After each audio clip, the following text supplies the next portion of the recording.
The one fun place to work doing uh, television was Disney Studios because they'd do so many rehearsals you'd fall asleep, you know.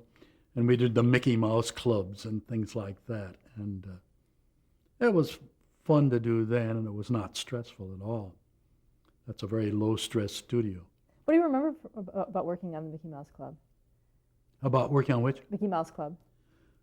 All the kids, they'd all come over and sit in on the mixing and do voiceovers and things like that. So we get to see all the gang, and it was a fun way to spend some time. Voiceovers were nice because you got to meet the actors that were portraying the parts you were doing post production on, you know. So that was fun. What kind of equipment did you have? The control boards were quite basic. Obviously, there was no digital anything at that time, so it was an analog, sort of an expansion of radio studios.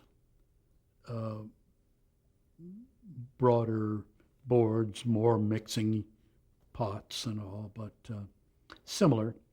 And at that time, these were made up by some individual studios. The boards were made up, the sound equipment was made up by the studio, but there were several Western Electric, RCA, and a few others that were manufacturing equipment.